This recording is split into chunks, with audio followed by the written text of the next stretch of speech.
sangat famous. Abang Gen Z. Abang Gen Z kita. Macam mana dia Abang Gen Z? Rambut dia dah uban. Tak tahulah, tapi dia suka buat 6'7".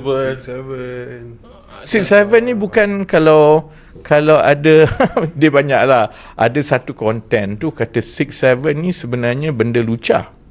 Saya tak pasti. Saya tak check. Tapi disebabkan Fahmi Fazil, saya dapat tahu yang Julia Roberts dilahirkan tahun 1967. Oh ya.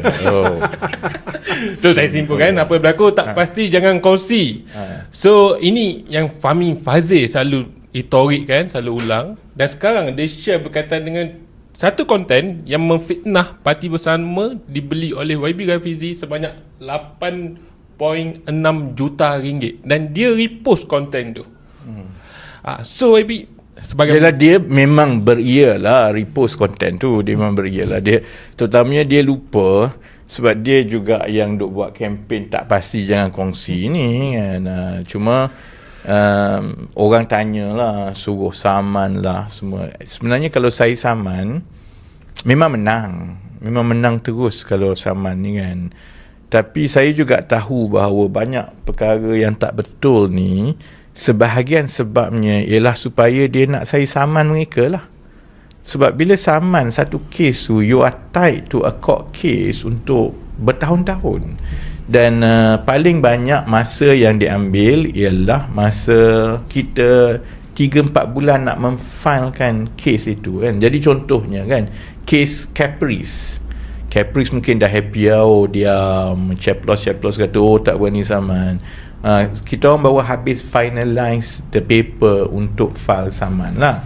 Jadi dia panjang kerana you have to prepare the case, you kena sit down dengan lawyer.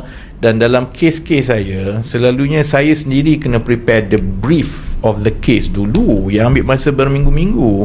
Jadi kalau bayangkan setiap satu fitnah mengarut dia orang buat ni, saya saman.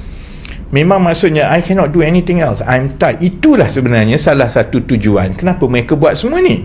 Dia, kenapa saya ada kes sana, kemudian lepas satu demi satu dia buat cerita fitnah baru ni yang mandiri tu daripada George Soros. Harapan mereka ialah saya saman, because then I'm stuck in court. Bila I'm stuck in court, saya tak boleh nak berkempen. I mean, kami datang, orang fikir ni bukan tak faham saya kan. They know that the best way to slow me down is to tie me down.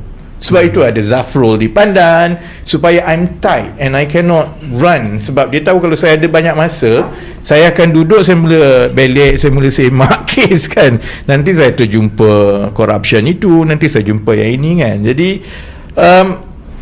the best yang kita boleh buat ialah kita akan transparent. Jadi contoh macamnya ini kita terangkanlah, dan kita akan kongsi sebenarnya penyata kewangan bersama, berapa duit masuk tiap-tiap bulan, berapa duit keluar tiap-tiap bulan, bila orang tengok kan.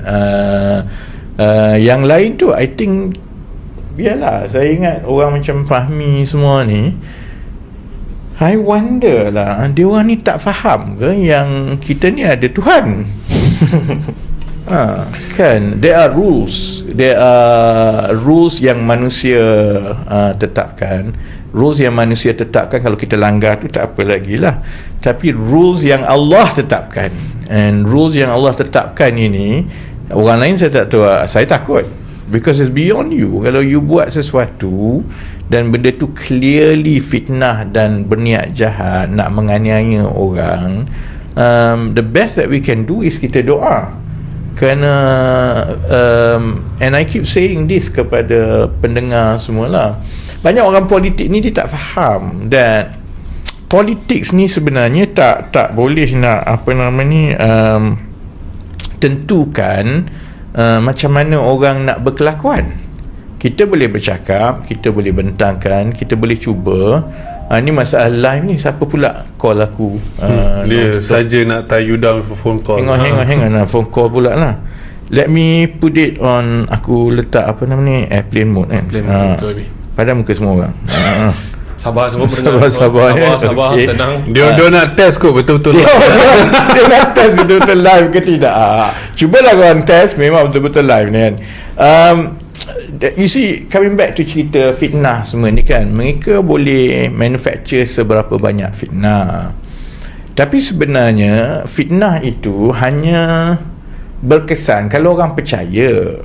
Soal orang percaya ke tidak ni, dia bukan sangat soal manusia, dia bukan soal siapa lagi hebat. Dia sebenarnya, bagi pandangan saya lah, dia sama ada Allah buka hati orang nak dengar kat kita ke tidak kan. So the best way is kita doa, kita terang, lepas kita terang tu kita doa, and most probably the more they do this lah, beria Fahmi. In fact saya harap Fahmi buat lagi banyak because the more they do this, the more saya ingat orang akan menyampah, dan the more orang faham kenapa we have to do what we do lah.